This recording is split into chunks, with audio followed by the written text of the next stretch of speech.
The introduction to our reading today comes directly from the groundbreaking book by the Jesus Seminar, The Five Gospels. What did Jesus really say?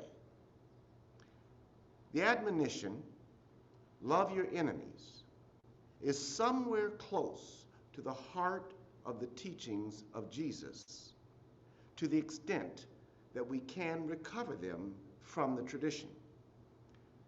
The Jesus Seminar ranked the admonition to love enemies the third highest among sayings that almost certainly originated with Jesus. The other two included the complex about turning the other cheek in Matthew and the cluster of Beatitudes in Luke.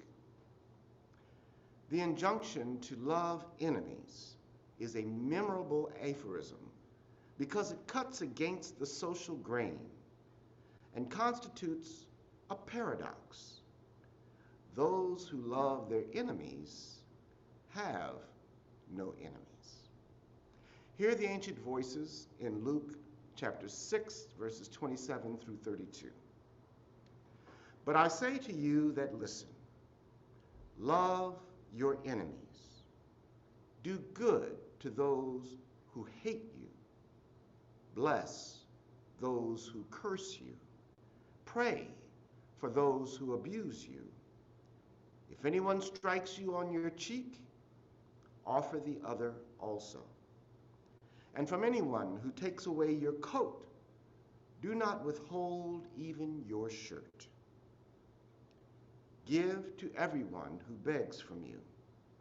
And if anyone takes away your goods, do not ask for them again.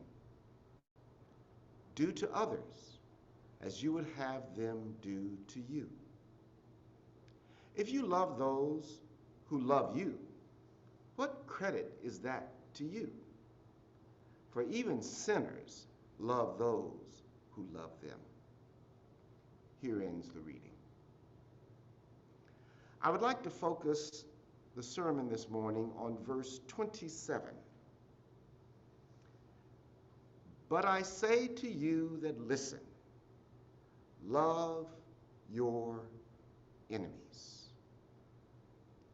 Yes, you heard correctly. He said to those that listen. So I can imagine most of you right now are going, la, la, la, la, la, la, la, la, I can't hear you, I can't hear you. But when you take your fingers out of your ears, Jesus will still be waiting for you and saying, I said, love your enemies.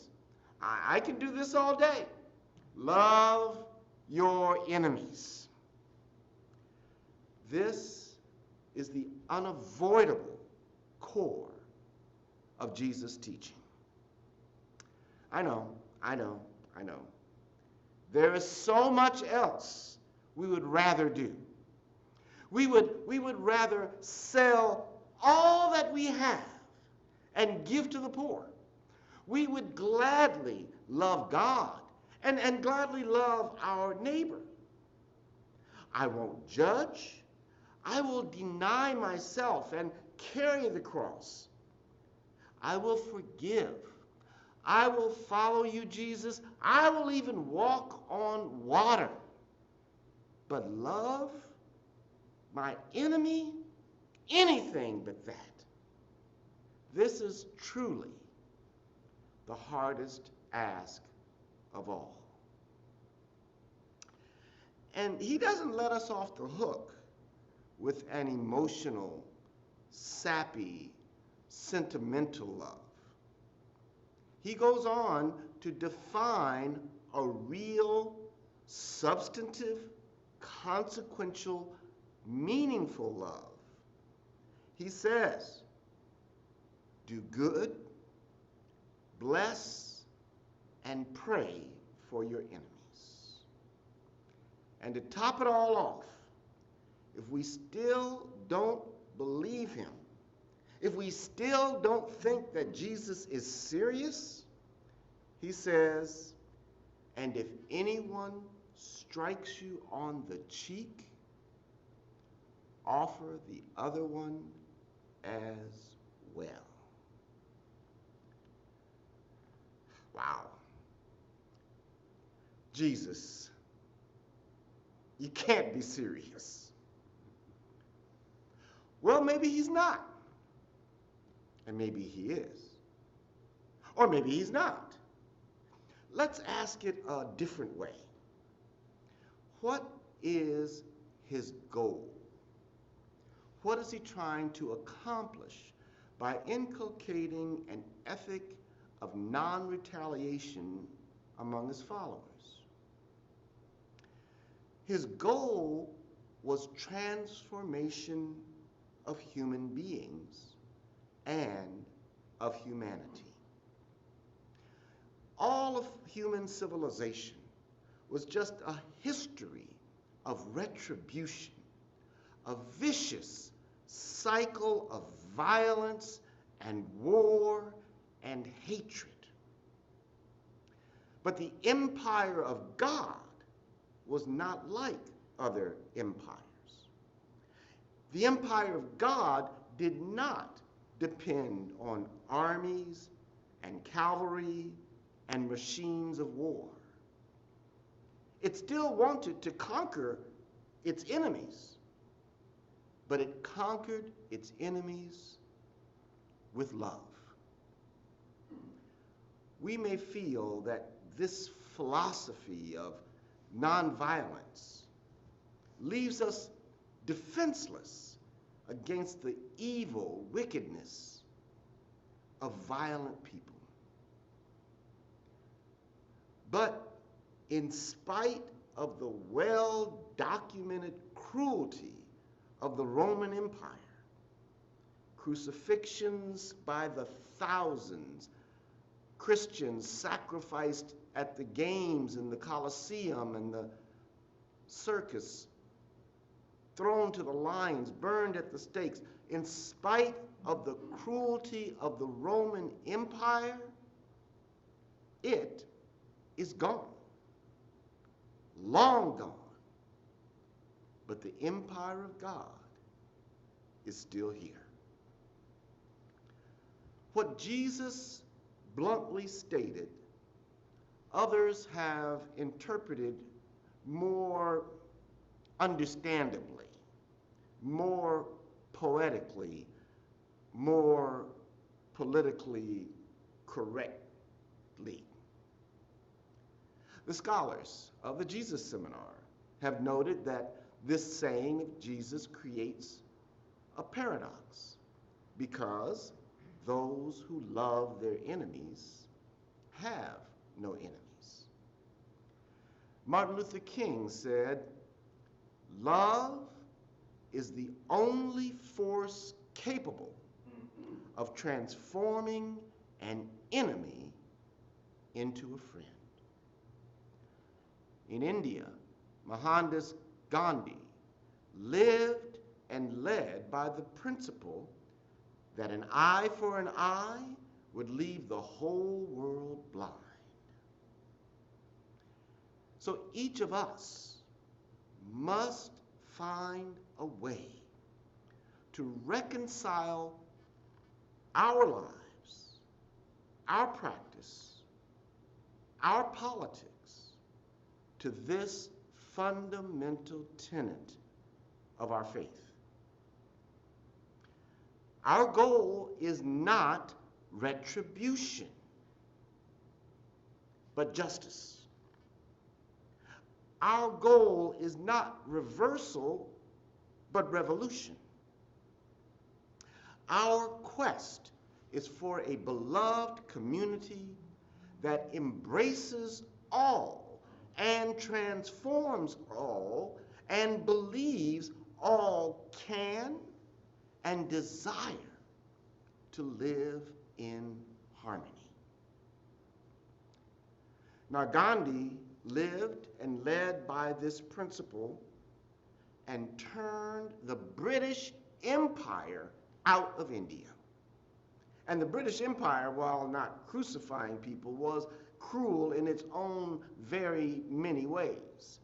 And it was, for its time, the greatest empire the world had yet seen.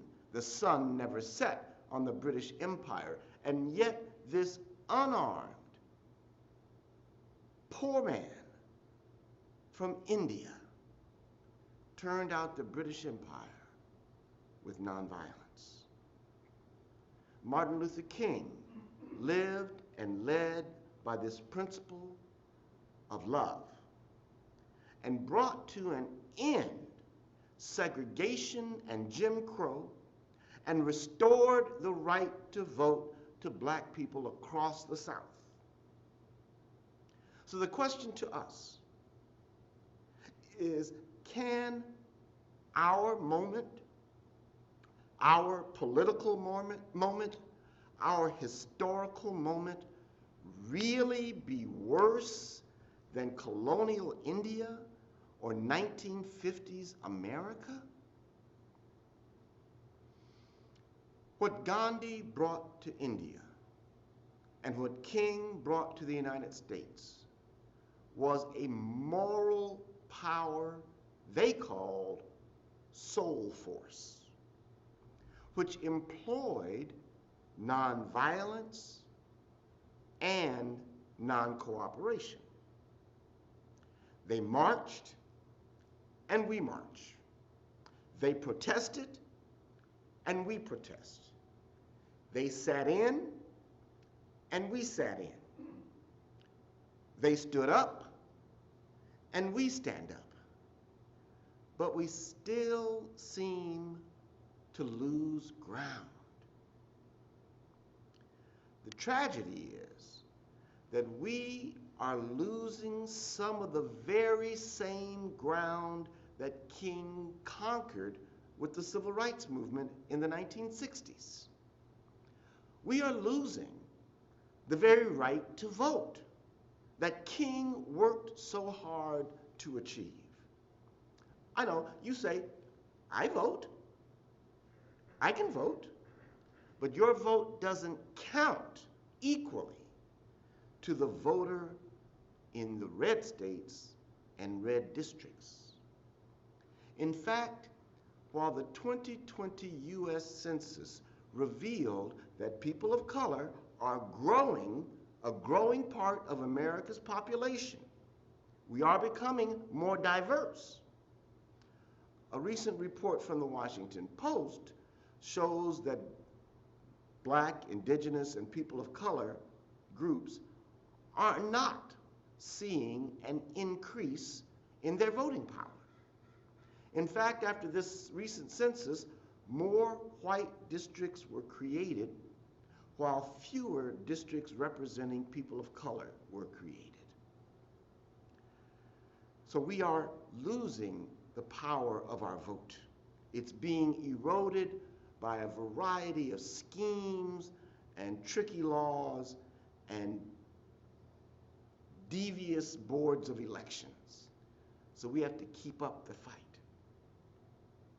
But our problem is that we are using the tactics of the 1950s in 2022.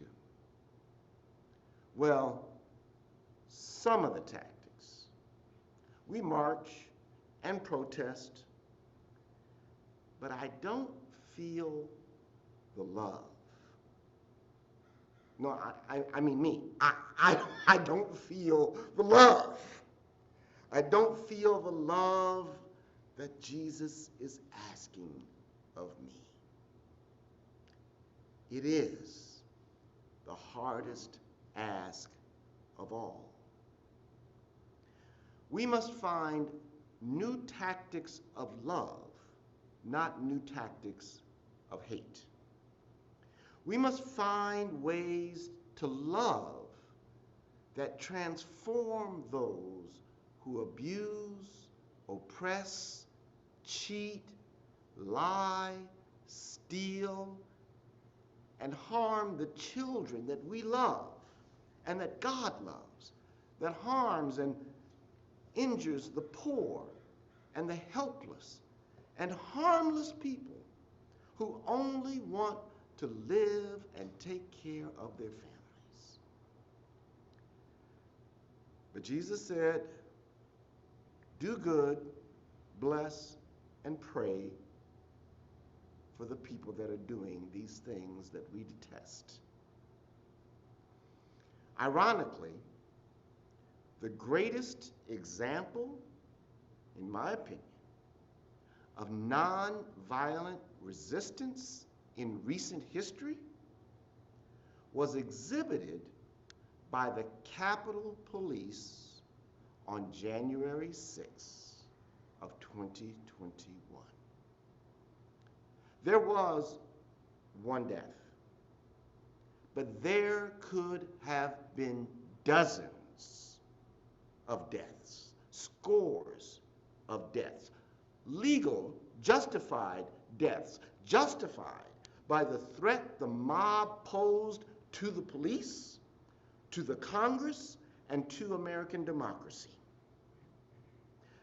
But the restraint, the nonviolence exhibited by the Capitol Police in the face of the hatred, curses, and abuse hurled at them and perpetrated against them by those mobsters, their restraint saved the lives of those fellow Americans that were committing the insurrection that day.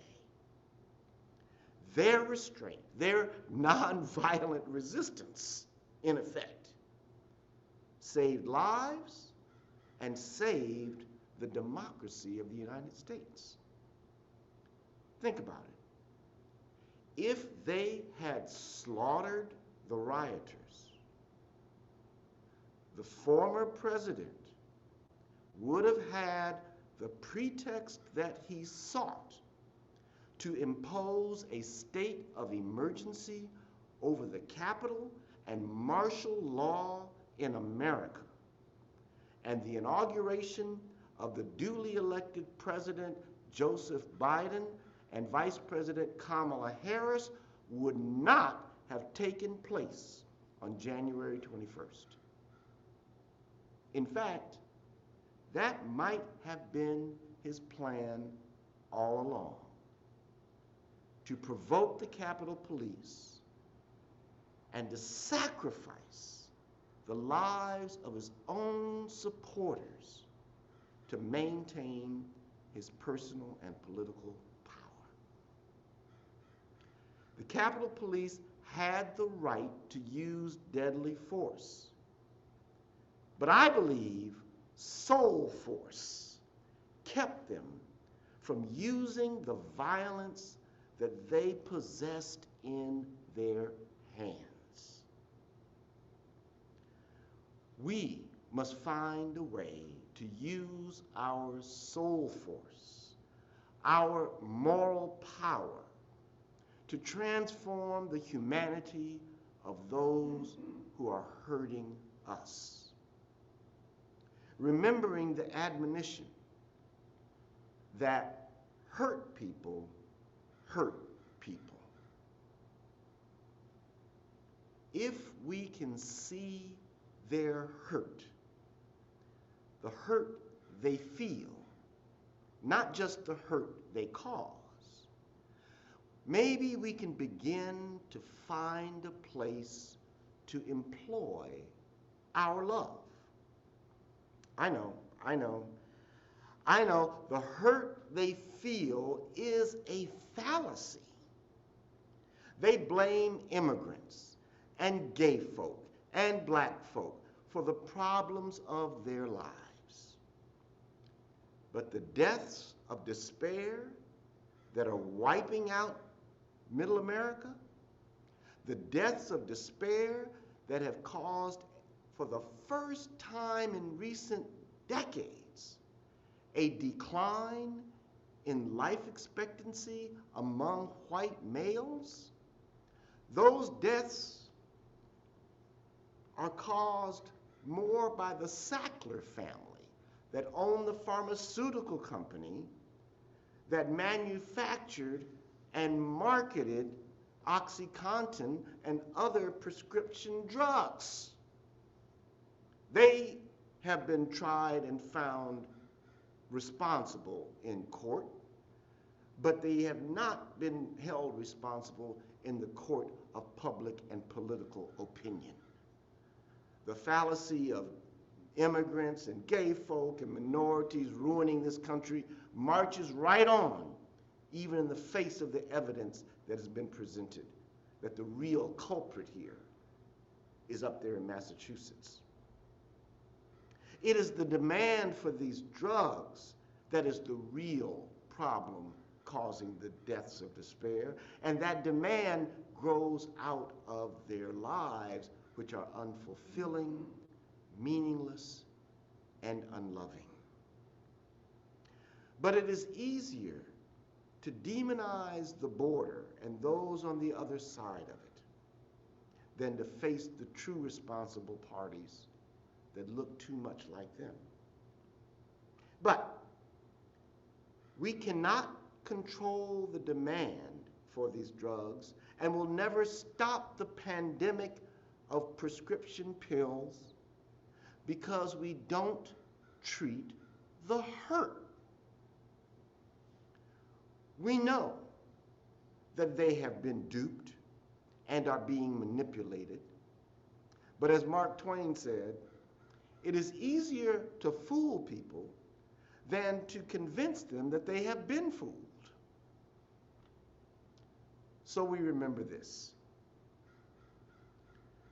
Jesus said, love your enemies. So we have to find and treat and do good and pray for our enemies in the places where they hurt, so that our love might heal them. But we know that Jesus and Gandhi and King share something else in common. They were each assassinated. So our task is ominous. By walking into the fray unarmed, we are putting our lives on the line. But the goal of our endeavor is equally serious to the depth of the challenge that we face. As theologian John Cobb has said of the church, our goal is nothing less than the salvation of the world. And now he wasn't talking about the old evangelical goal of saving souls for a heaven up high.